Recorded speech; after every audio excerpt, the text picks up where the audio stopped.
महालक्ष्मी व्रत कथा।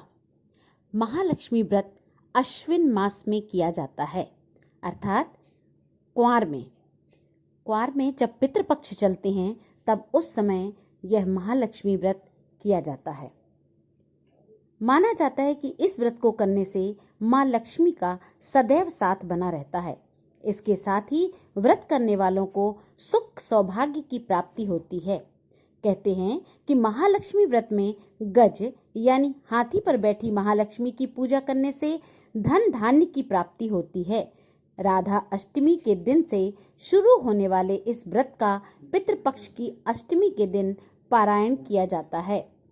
माता लक्ष्मी के 8 स्वरूप आदि लक्ष्मी, धन लक्ष्मी, गज लक्ष्मी, धान्य लक्ष्मी, वीर लक्ष्मी, विजया लक्ष्मी, संतान लक्ष्मी और विद्या लक्ष्मी माने गए हैं।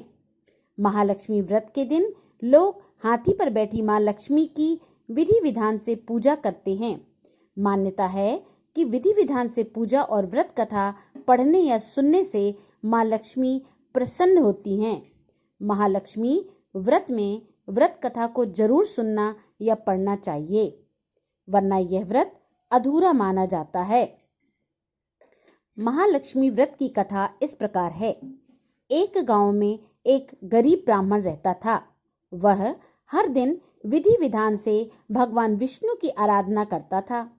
एक दिन उसकी भक्ति से प्रसन्न होकर भगवान विष्णु ने उसे दर्शन दिए और ब्राह्मण से एक वरदान मांगने के लिए कहा। तब ब्राह्मण ने उसके घर मां लक्ष्मी का निवास होने की इच्छा जाहिर की। तब भगवान विष्णु ने ब्राह्मण को लक्ष्मी प्राप्ति का मार्ग बताया। भगवान विष्णु ने कहा कि मंदिर के सामने एक स्त्री आती है और वह यहाँ आकर उपले थापती है। उपले अर्थात कंडे। तुम उसे अपने घर आने का आमंत्रण देना, वह माँ लक्ष्मी है। भगवान विष्णु ने ब्राह्मण से कहा, जब माँ लक्ष्मी स्वयं तुम्हारे घर पधारेंगी तो घर धन धान्य से भर जाएगा। यह कहकर भगवान विष्णु अंतर ध्यान हो गए। अगले दिन ब्राह्मण सुबह सुबह ही मंदिर के पास बैठ गया।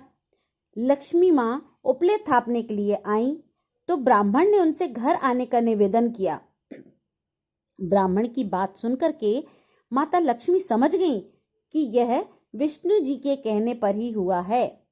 लक्ष्मी जी ने ब्राह्मण से कहा कि मैं तुम्हारे साथ चलूंगी, लेकिन तुम्हें पहले महालक्ष्मी का व्रत करना होगा। 16 दिन तक व्रत करने और 16वें दिन चंद्रमा को अर्घ्य देने से तुम्हारी मनोकामना अवश्य पूर्ण हो जाएगी। ब्राह्मण ने मां लक्ष्मी के कहे अनुसार व्रत को किया और मां लक्ष्मी को उत्तर दिशा की ओर मुख करके पुकारा। इसके बाद मां लक्ष्मी ने अपना वचन पूरा किया। माना जाता है कि तभी से महालक्ष्मी व्रत की कथा की परंपरा आरंभ हुई। इति श्री महालक्ष्मी व्रत कथा संपन्न। बोलो महालक्ष्मी मैया की जय।